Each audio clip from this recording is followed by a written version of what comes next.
après les plans, après les murs, bah, c'est l'heure du toit.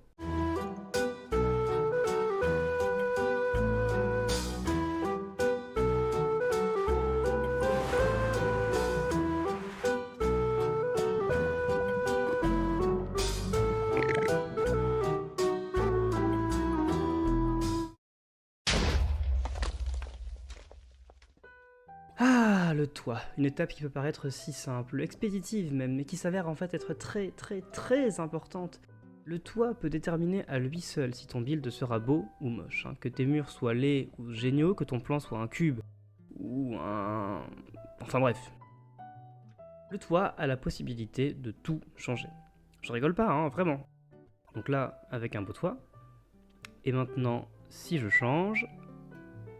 Ah bah d'un seul coup c'est moins joli, hein. C'est compliqué d'avoir un bâtiment crédible si le toit est horrible. C'est pourquoi il est vraiment capital d'apprendre à faire un beau toit, hein, ou au moins un toit basique mais cohérent. Alors dans cette vidéo, on va pas apprendre à faire des toits ultra complexes avec des formes qui vont dans tous les sens, d'abord parce que je sais pas faire, et ensuite parce que des toits très simples fonctionnent souvent tout aussi bien et sont tout aussi utilisés.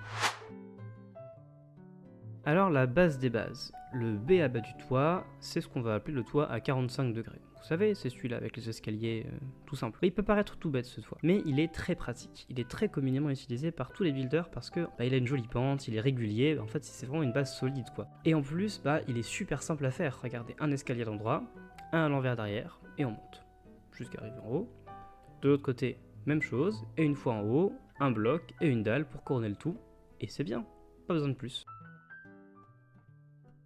Alors, à ce toit de base s'ajoute son homologue plus doux, hein, le toit en dalle, dont j'ai pas calculé l'angle, mais bon, vous avez l'idée. Le même principe, là, sauf que cette fois-ci, c'est des dalles qui remplacent les escaliers. Donc une dalle, puis une autre, puis une autre, puis une autre, puis une autre. Ce à quoi on peut ajouter une seconde couche, en dessous ou au-dessus, hein, pour que ça paraisse plus épais, un peu plus solide comme toit.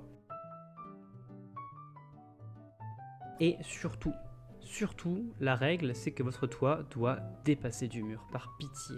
Par pitié, arrêtez de faire ça. À part dans de rares exceptions, hein, mais très rares, c'est moche.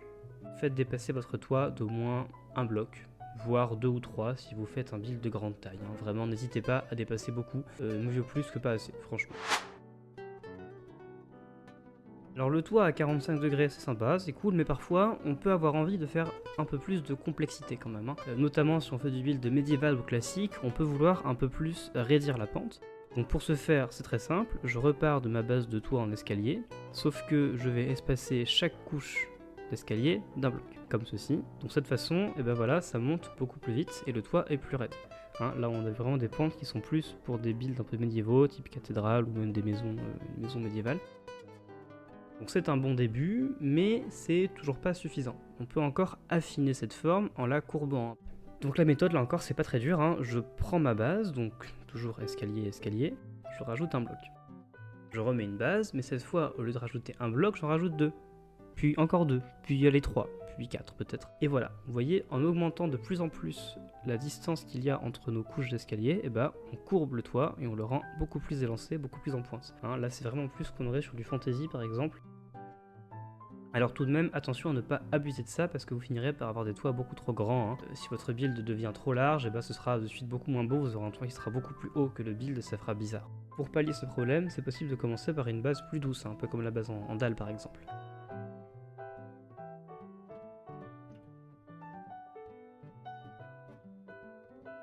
Donc là vous voyez, j'ai commencé par les dalles, ce qui fait que la courbure met plus de temps à monter, donc le toit est plus bas.